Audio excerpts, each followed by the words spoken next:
The dawn light filtered through the blinds of our modest home in Willow Creek, a quiet neighborhood in Boise, Idaho, on a crisp April morning in 2023. I was helping my 17-year-old daughter, Lily, settle into her wheelchair.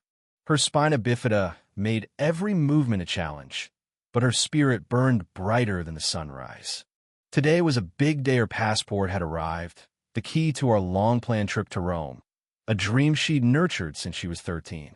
Lily had fallen in love with Italian art, teaching herself phrases from library books and online videos.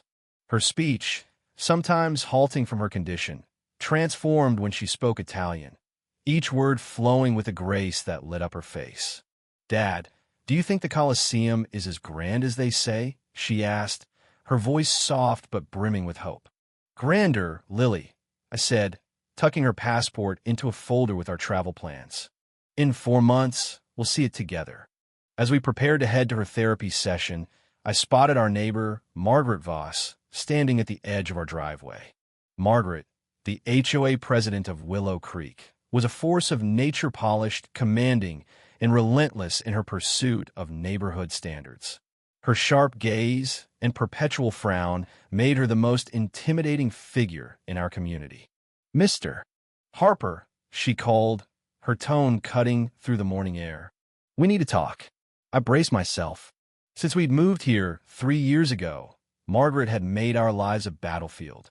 She'd fought the ramp we built for Lily, calling it an eyesore. She'd grumbled about the handrails on our porch, claiming they lowered property values. Each time, I'd explained they were essential for Lily's mobility, but Margaret's empathy seemed non-existent. "What now, Margaret?" I asked, keeping my voice steady for Lily's sake. "Your daughter's equipment is cluttering shared spaces," she snapped, pointing at Lily's wheelchair. "Yesterday, it blocked the community mailbox for nearly 10 minutes while you fumbled with your letters. That's against HOA rules." My jaw tightened. Lily was in her chair, Margaret. She wasn't blocking anything. She was waiting while I got the mail. Margaret's eyes narrowed. "I'm documenting every infraction. I'm calling an urgent HOA meeting. This can't continue." Lily's eyes welled up. She understood more than people realized, and Margaret's venom wasn't new. But today it felt vicious. "Please, Margaret," I said, resting a hand on Lily's shoulder. "We're just trying to live our lives. Lily's done nothing wrong." "Wrong?" Margaret's voice rose to a shrill pitch. "Do you know how hard it is to sell homes with all this disability gear in plain sight? The Thompsons can't sell their house, and I know it's because of her." The word "her" hit like a slap. Lily wasn't a problem. She was my daughter, with dreams, feelings, and rights. Before I could respond, Margaret's gaze locked onto the folder in my hand. "What's that?" she demanded, snatching it before I could stop her. "Margaret, give it back," I said, my voice low. She flipped it open, her lips curling into a sneer. "A passport? You're taking her abroad? Do you have any idea what a burden disabled travelers are? You'll ruin everyone else's trips." "Enough," I growled, reaching for the folder. But Margaret stepped back, her face twisting with malice. "As HOA president, I protect this community's image. We can't look like a care facility." In a heartbeat, she opened Lily's passport and tore it apart. The sound of ripping paper sliced through the air like a scream. "No," Lily wailed, her voice breaking. "My passport. Dad, my Rome trip." I lunged, but the damage was done. Shreds of Lily's passport, her smiling photo full of hope, fluttered to the ground. Lily sobbed, her body trembling. "Rome, Dad, what about Rome?" I knelt beside her, gathering the pieces with shaking hands. In my 22 years as a Federal Aviation Administration inspector, I'd faced negligence, crashes, and bureaucracy, but nothing ignited rage like this. Watching Margaret crush my daughter's dream pushed me past any limit. "You just destroyed federal property," I said, my voice ice cold. "A U.S. passport is a federal document." Margaret laughed, dismissive. "Spare me the theatrics. It's just paper. She shouldn't have one anyway." "Margaret," I said, rising slowly, "do you know what I do for a living?"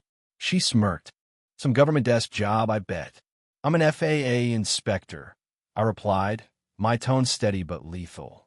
I investigate safety violations, enforce regulations, and yes, I can ground planes in close airports.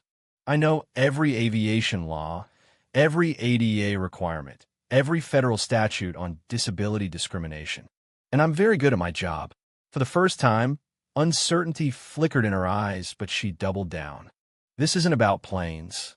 Oh, it's entirely my wheelhouse, I said. You'll see. I bagged the torn passport pieces as evidence, a habit from years of investigations. Lily, I promise we're going to Rome, and Margaret's going to help us get there.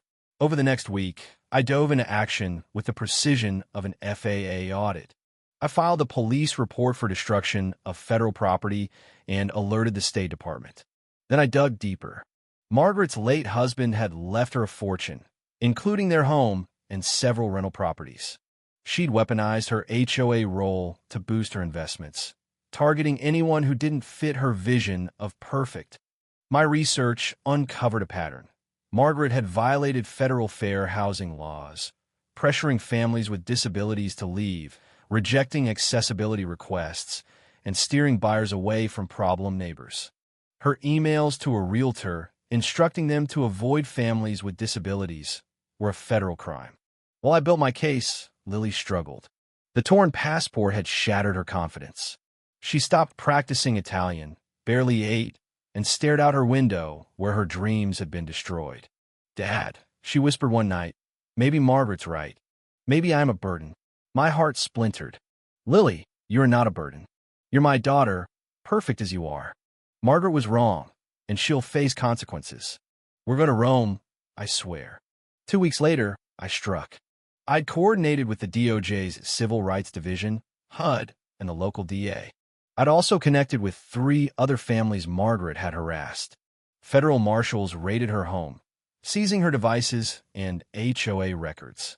Charges piled up: destruction of federal property, Fair Housing Act violations, civil rights conspiracy, and mail fraud. The HOA's insurer suspended her and froze their assets. The local paper ran a front-page story: HOA president shreds disabled teen's passport, and my doorbell footage of Margaret's cruelty went viral, viewed millions of times. HUD sued her personally for damages to every family she targeted, threatening millions in penalties. Margaret's empire crumbled. Her rentals faced ADA inspections, her insurance dropped her, and the HOA banned her. Neighbors shunned her. 3 months later, I held 2 new passports, mine and Lily's, expedited by the State Department. Ready for Rome, kiddo? I asked. Lily, in a dress she'd chosen for the trip, smiled. See, Papa, she said, her Italian flawless. As we left for the airport, I saw Margaret watching from her window, her face gaunt, a for sale sign in her yard. Rome was everything Lily dreamed. The Colosseum awed her, the Pantheon left her speechless, and a Tiber River cruise made her laugh like a child. At the Vatican, she whispered an Italian prayer, thanking God for beauty. Dad, she said over gelato near the Trevi fountain, I'm glad Margaret tore my passport. Why? I asked. It showed me some people are cruel, but you'll always have my back. And I learned dreams can't be destroyed. Back home, Margaret's trial gripped the nation. Her defense claimed she was a stressed homeowner who acted impulsively, but the evidence, emails, testimonies, her pattern of discrimination was undeniable. The judge, whose niece used a wheelchair, sentenced her to 2 years in prison, 3 years of supervised release, and $600,000 in damages, including $150,000 for Lily's college fund. The case set a legal precedent for disability rights.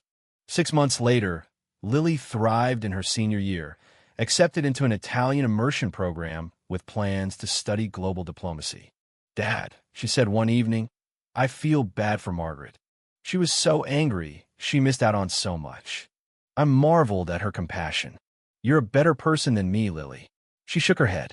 You taught me to see the good in people, even when they can't see it themselves. Margaret's act backfired spectacularly. Instead of breaking Lily, it fueled her rise. She spoke at conferences, testified before Congress, and interned at the DOJ. Her story reshaped Willow Creek. New HOA policies, accessible gardens, and inclusive programs flourished. Lily's advocacy rippled globally, leading to a State Department career where she crafted accessibility standards for embassies worldwide. At 22, she addressed the UN, her speech on disability rights sparking policy changes in dozens of nations.